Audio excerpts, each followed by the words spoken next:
My number 3 best chess game of the 1980s is Lev Polugaevsky versus the legendary Philippine Grandmaster Eugenio Torre from 1981. In this game, Lev Polugaevsky is going to walk us through one of the great opening novelties and positional sacrifices ever played. This game takes place in the Botvinnik Variation of the Semi-Slav, one of the great opening variations of all time. We've already seen it in the Ivanchuk vs. Shirov game from 1996. That's a decade and a half after this game.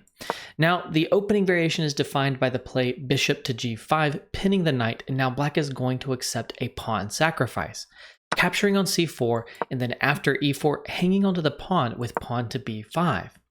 Now, white is going to play to win the pinned knight on f6, but black will aggressively break that pin with h6, bishop h4, and pawn to g5.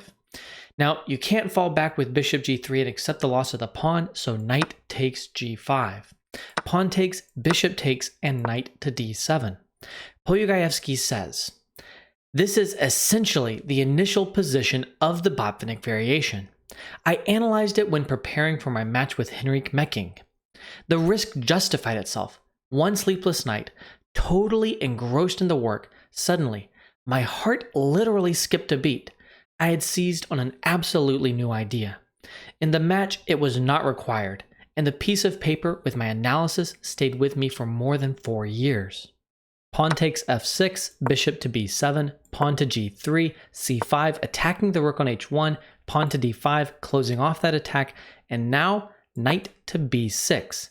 As it turns out, this is the mistake, maybe even the losing mistake, but we only know that because of Polugaevsky's innovation in this game.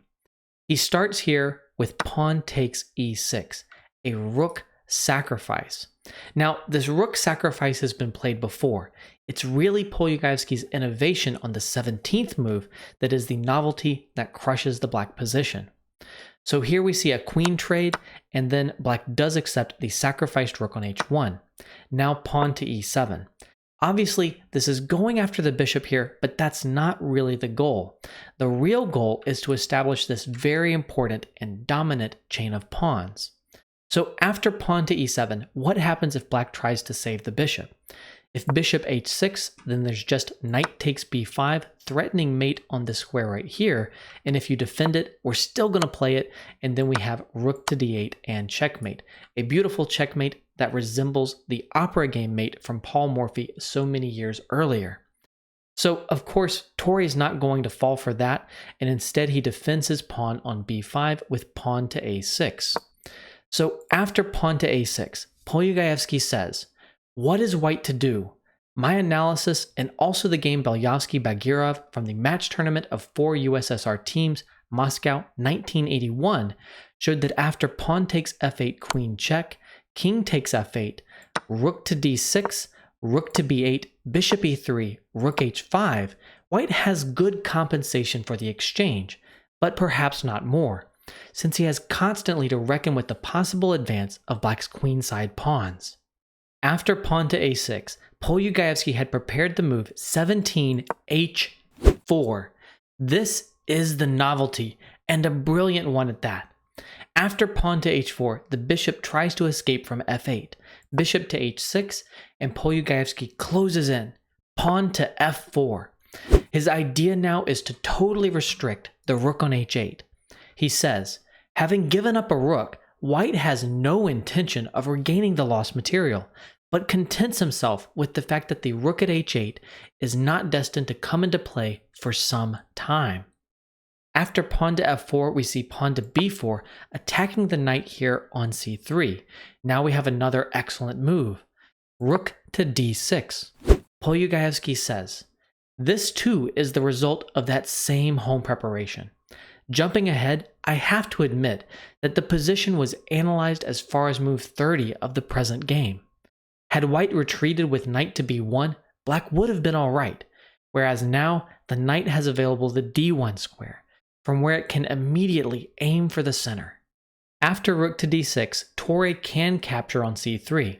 That would go pawn takes c3, rook takes b6, pawn takes b2, and the calm bishop takes c4. You're not wrong, black is still up a rook in this position. However, if these pieces cannot get active, it really doesn't matter if you're up a rook. Therefore, it makes sense to try king d7. After rook takes b2, the loose bishop must be exchanged. Bishop takes and pawn takes. At this point, you can even activate the rook on h8, rook to b8. However, the problem proves to be the pawn on f7. That weakness was going to doom black. And here, after a trade of rooks, there is bishop takes f7, and white is totally winning. White has 5 connected passed pawns for the rook. Unfortunately for black in this position, the idea of promoting the e-pawn ties both the king and the rook down, so there's no hope of counterplay by advancing the c-pawn. Meanwhile, white has other pawns that are ready to advance, will advance, and will win the game soon. So jumping back to the game, after rook to d6, we actually see rook to b8, defending the knight on b6. Now knight to d1, the point of invading with the rook was to free the square. Bishop takes g5, pawn takes g5, knight to d5, and bishop takes c4. At this point, Torre gives back material with knight takes e7. This is definitely the best practical chance. Objectively, he's probably still losing, but the task is no longer easy for Polugaevsky. So after knight takes e7, we see pawn takes, king takes, rook f6, trying to tie a piece down to the defense of this pawn, rook to f8, knight to e3, bishop to e4, rook takes a6. You might not even have needed to capture this pawn, but still this is not spoiling anything. Rook to d8, rook f6, rook d6, please trade rooks with me. Rook back to f4, attacking the bishop, rook to d4, defending that bishop, and now pawn to h5.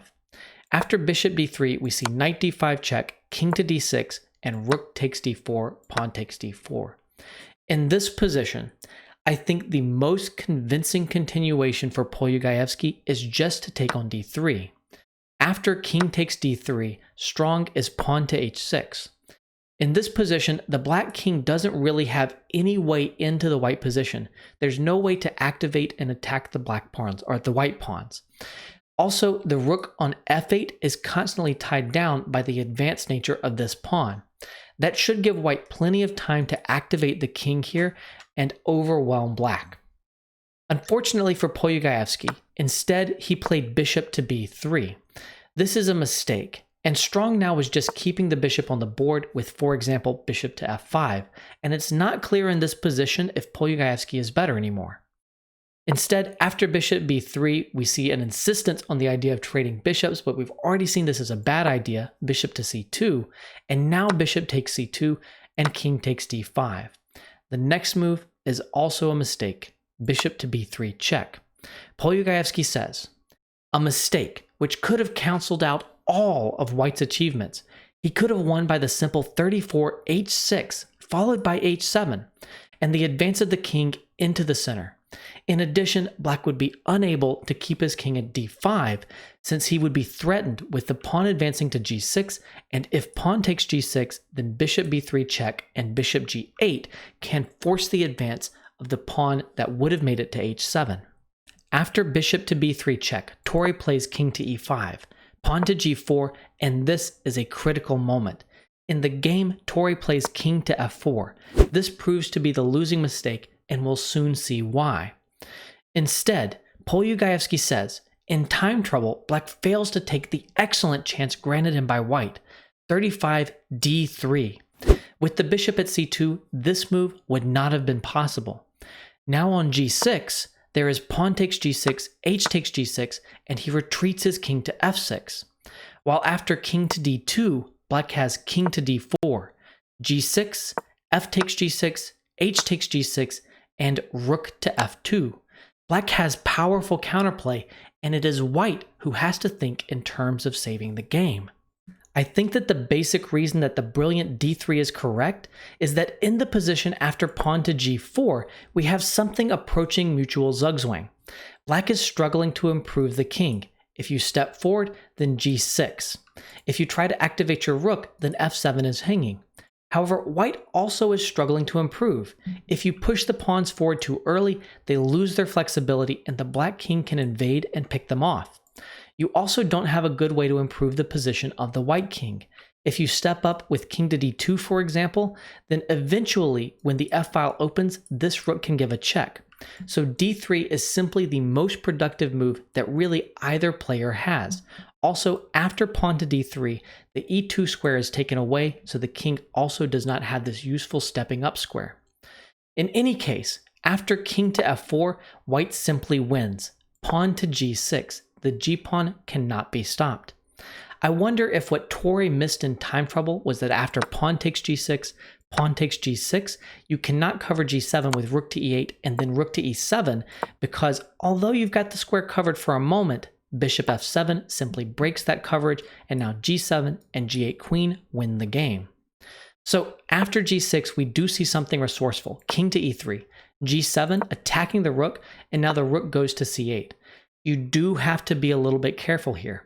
If you surge forward too quickly with pawn to h6, then black has rook c1 check. Bishop d1, it's not mate yet, but now d3.